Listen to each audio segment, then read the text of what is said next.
সুপ্রিয় দর্শক, বিরতির পর আবার আপনাদের মাঝে ফিরে আসছি সরাসরি ডাক্তার অনুষ্ঠানে। আমরা আজ আলোচনা করছি শিশুদের বিভিন্ন সমস্যা এবং পুষ্টি নিয়ে। আর আজকের অতিথি ডাক্তার মোহাম্মদ আতিয়ার রহমান, সহকারী অধ্যাপক, শিশু বিভাগ, বঙ্গবন্ধু শেখ মুজিব মেডিকেল বিশ্ববিদ্যালয়। ডক্টর আতিয়ার রহমান, আমরা বিরতির আগে যে এক মায়ের প্রশ্নের উত্তর দিচ্ছিলাম যে বাচ্চা কিন্তু বমি করছে, বদহজম হচ্ছে, এটা কেন হচ্ছে? আপনি কিছু বলেছিলেন কথা, তারপরও আরো কিছু জানার আছে। এখন এই খাবারের এটা দেখতে হবে সে কি ধরনের খাবার। অনেকগুলো খাবার আছে যেগুলো তার জন্য হয়তো হজম হচ্ছে না, এটা একটা কারণ হতে পারে। একটা হতে পারে যে মা জোর করে খাওয়াচ্ছে। আমরা এটা বলে থাকি যে মাকে যে এটা জোর করে খাওয়াবেন না, বাচ্চা যখন খেতে চায় তখন খাওয়াবেন, তা না হলে বাচ্চা বমি করে দিবে, এটাও একটা ব্যাপার। আরেকটা হচ্ছে কিছু ডিজিজের কারণে বাচ্চাদেরও বমি হয়, যেমন বলা হয় গ্যাস্ট্রোএসোফেজিয়াল রিফ্লেক্স ডিজিজ। এটা থাকলে অনেক সময় বমি করে, সেক্ষেত্রে ডাক্তারের পরামর্শ নিয়ে ওষুধ খেতে হবে। একটা হচ্ছে পরিচ্ছন্নতার দিকেও কিন্তু খেয়াল করতে হবে, যে কোনো কৃমি না আছে কিনা সেটাও দেখতে হবে। হ্যাঁ, হ্যালো দর্শক, আপনার নাম পরিচয় বলে প্রশ্নটি করুন। হ্যালো, আসসালামু আলাইকুম। ওয়ালাইকুম আসসালাম। জি ভাইয়া, আমার মানে বেবিটার কয়েকদিন 3-4 দিন যাবত মানে মুখের মধ্যে ছোট খামাচির মতন হয়েছিল। তো এখান থেকে এখন আর কি আস্তে আস্তে বেড়ে মানে দাউদের মতন দেখা যাচ্ছে। তো এটা দেখুন আমার কি করণীয়? বয়স কত আপনার বেবির? এই তো 5 মাস 15 দিন। আচ্ছা, শরীর আর কোথাও আছে? না, আর কয়েকদিন যাবত না আর কি পাতলা পায়খানা হচ্ছে। তো মানে ও তো শুধু বুকের দুধই খায়। হ্যাঁ, তো ওকে তো আমি আলাদা কোনো কিছু খাওয়াচ্ছি না। তো মানে পায়খানাটা কেমন মানে মানে হজম হয় না। আচ্ছা, যে দুধটা খায় এটা হজম হয় না। আচ্ছা, ঠিক আছে বোন, আপনাকে ধন্যবাদ। ডক্টর আতিয়ার রহমান দুটো সমস্যার কথা বলছে। একটা মুখমণ্ডলে তার ভিতরে না মুখের যে দাঁতের মতো একটু উঠেছে এবং তার বদহজম হচ্ছে, বুকের দুধ খাচ্ছে বাচ্চা। জি, ধন্যবাদ। আসলে মুখে যেটা হচ্ছে ফাঙ্গাস হতে পারে এক্ষেত্রে পরামর্শ নিতে হবে ডাক্তারের, যদি কোনো অ্যান্টিফাঙ্গাল কোনো ক্রিম দিতে হতে পারে। আর একটা হচ্ছে অনেক সময় আমরা সরিষার তেল এগুলো দিলেও অনেক সময় যে মানে মাস্টার্ড অয়েল অ্যালার্জি হতে পারে, কোনো কিছুতে একটা অ্যালার্জি হয়েছে।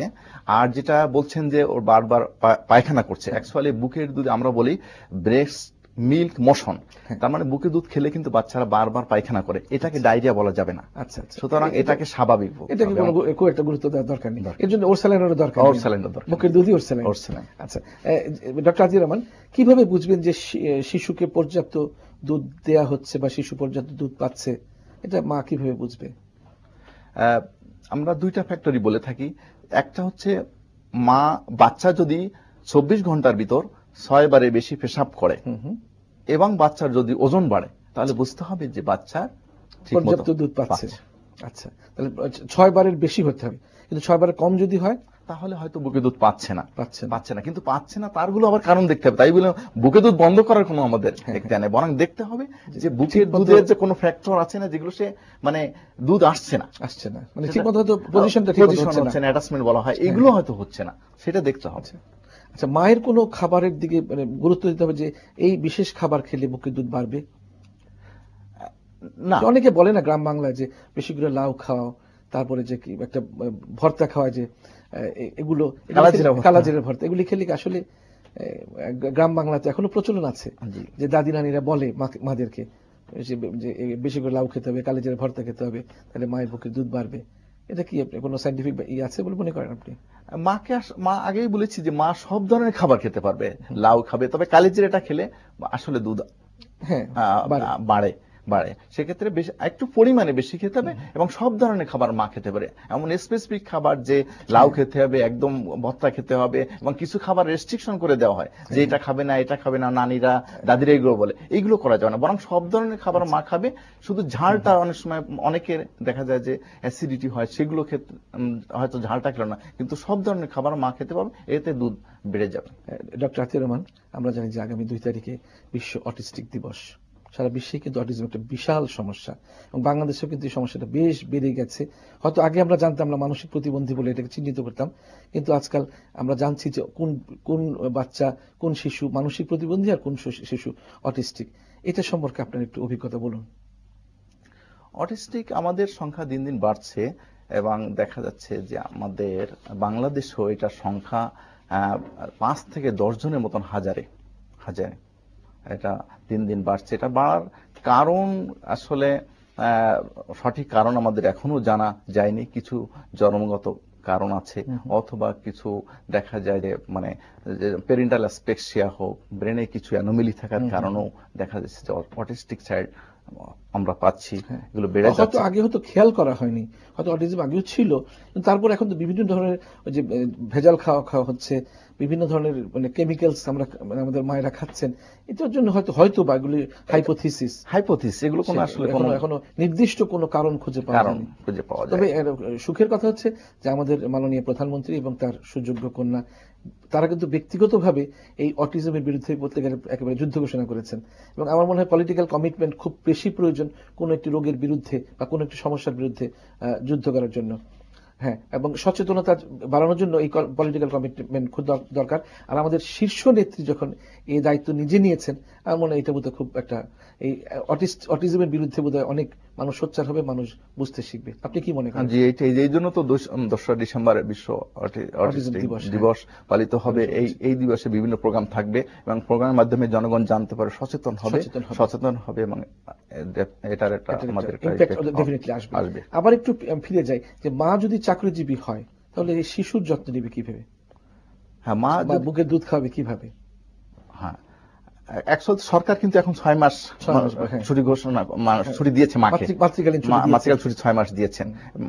সুতরাং এখন তো আসলে আর চাকরি 6 মাস 6 মাস শুধুমাত্র বুকে দুধ দিতে পারবে। আর যারা অনেক প্রতিষ্ঠান আছে এখনো পর্যন্ত 6 মাস ছুটি হয়নি, তাদের ক্ষেত্রে হয়তো এই প্রশ্ন আসতে পারে। তাহলে সেক্ষেত্রে আমরা পরামর্শ দিয়ে থাকি যে মায়েরা যখন চাকরিতে যাবেন তখন এই বুকের দুধটা গেলে রেখে দিতে পারবেন। এই দুধটা 4 থেকে 6 ঘন্টা পর্যন্ত এই যে এখন যে তাপমাত্রা আছে তাতে থাকবে, খাওয়াতে পারে। ইবে এমন হতে পারে যে 24 ঘন্টাও এই দুধটা ফ্রিজে রাখা যেতে পারে, এবং এই দুধটা পরে ফ্রিজ থেকে বের করে ওই বাটিতে, স্টিলের বাটিতে একটু হালকা গরম করে এই দুধটাও খাওয়াতে পারবে। খুবই নতুন একটা ইনফরমেশন আপনি দিলেন, এটা কিন্তু অনেকের জানা ছিল না, এবং বিশেষ করে যারা যেসব মা চাকরিজীবী তারা এই কাজটা করতে পারেন। আমার মনে হয় আপনার কাছে এই কথাটা শুনে অনেক মা নিশ্চয়ই এই সমস্যা থেকে নিষ্কৃতি পাবেন, তাই না?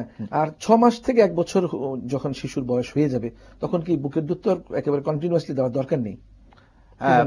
না, বুকের দুধ আমরা শুধুমাত্র বুকের দুধ খাবে 6 মাস পর্যন্ত।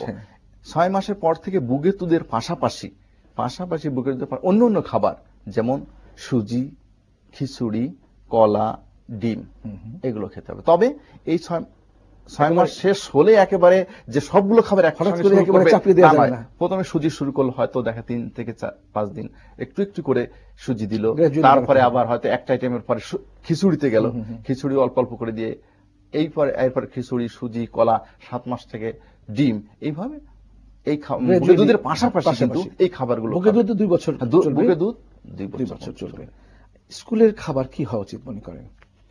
স্কুলের খাবারের ব্যাপার আমার একটা পরামর্শ হচ্ছে, স্কুলের খাবার মারা বাসায় করে দিবেন, এবং এই খাবারটা যেন সেই স্কুলের গেটে দেখা যায় অনেক দোকান আছে, ঢাকা খোলা বাসি খাবার বিক্রি হচ্ছে, এই খাবারগুলো না খাওয়ার জন্য পরামর্শ দেয়। কারণ ওই খাবারের ভিতর আমরা দেখছি যে সমস্ত বাচ্চা, স্কুল গোয়িং বাচ্চা, তাদেরকে হেপাটাইটিস এ, টাইফয়েড, এই জীবাণুগুলো বাইরে যে খাবারগুলো খায় এর থেকে কিন্তু পানিবাহিত বিভিন্ন রোগ এটা সংক্রমণ করতে পারে। আরেকটি প্রশ্ন ডক্টর আতিউর রহমান, অনেকের মধ্যে শিক্ষিত সমাজে কিন্তু প্রচলন আছে যে বেশি মিষ্টি খেলে শিশুর পেটে কৃমি হয়, এটা কতদূর সত্য? না, এই মিষ্টি খাওয়ার সাথে আসলে কৃমির কোনো সম্পর্ক নেই। কৃমি হচ্ছে যদি কোনো যে হয়তো খালি পায়ে বাচ্চাটা গেল বাথরুম, সেখান থেকে কৃমি হতে পারে, খাবারের মাধ্যমে আসতে পারে। এই মিষ্টিটা যদি ইনফেক্টেড হয় যদি কৃমি দিয়ে তাহলে হতে পারে, কিন্তু মিষ্টি সম্পর্ক নেই। আচ্ছা, একটা ছোট্ট প্রশ্ন, যে হাম বা এইসব চিকেন পক্স ভাইরাল ইনফেকশন হলে মানে অভিভাবক যারা আছে শিশুদেরকে মাছ, মাংস এগুলি খেতে দেয় না, এটা কতটুকু বিজ্ঞানসম্মত? হ্যাঁ, আসলে এই সময় এটা তো ভাইরাস, মনে করেন হাম হয়েছে অথবা চিকেন পক্স হয়েছে, এই সময় বরং আরো বেশি বেশি করে খাবে, বেশি খাবে, ইমিউনিটি অনেক লস হবে। হ্যাঁ, ইমিউনিটি তার রোগ প্রতিরোধ ক্ষমতা বরং আরো কমে যায়, বরং তখন তাকে আরো ডিম, দুধ, মাছ, গোশত সবই খাবার বেশি খাবে। বরং সেটাকে আমাদের দেশে একটা প্রচলন আছে, এগুলো দেওয়া যাবে না, এগুলো দিলে বরং ওই রোগ বৃদ্ধি হয়, এই ধরনের। ডক্টর মোহাম্মদ আতিউর রহমান আমাদের অনুষ্ঠানে এসে আমাদের মাদের অনেক গুরুত্বপূর্ণ ইনফরমেশন দিয়েছেন, তথ্য দিয়েছেন, সেজন্য আপনাকে অসংখ্য ধন্যবাদ। আপনাকে ধন্যবাদ। প্রিয় দর্শক, আমরা এতক্ষণ ডাক্তার মোহাম্মদ আতিয়ার রহমানের কাছ থেকে শিশুদের বিভিন্ন সমস্যা, তাদের পুষ্টি নিয়ে অনেক মূল্যবান কথা শুনতে পেলাম। আগেই বলেছিলাম যে শিশুর যে আশ্রয়, মায়ের আঁচল, শিশুর ঠিকানা মায়ের কোল, এই শিশুকে কিভাবে যত্ন করতে হবে তা মায়ের চেয়ে কেউ বুঝবে না। কথা আছে যে মায়ের চেয়ে মাসির দরদ বেশি হয় না। আর মাকে উচিত হবে তার সন্তানকে অবশ্যই একেবারে জন্মের 6 ঘন্টা পরে দুধ খাওয়ানো শুরু করতে এবং 6 মাসের পর থেকে আস্তে আস্তে অন্যান্য খাবারে তাকে উইনিং করতে। আর পরিচ্ছন্নতার কিন্তু বিকল্প নেই। এই যে অনেক শিশু আছে স্কুলে গেলে স্কুলের সামনে যেসব বিক্রি হয় আঢাকা, খোলা, বাসি খাবার, এগুলো মোটেও খাবে না।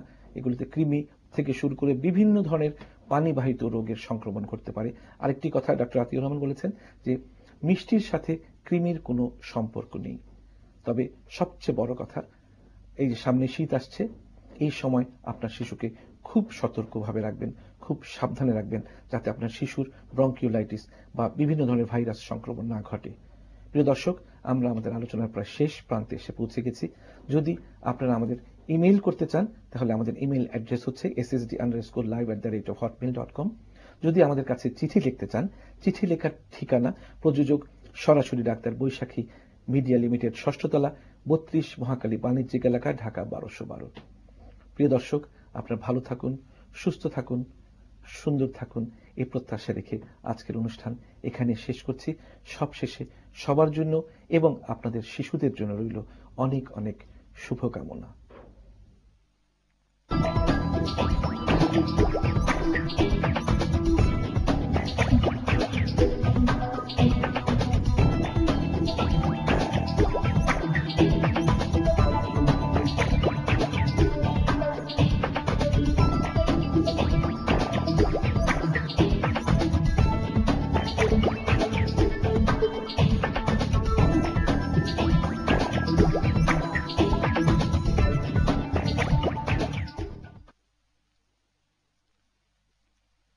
এখন মনে করেন আসানি মুক্ত পানি খাচ্ছি।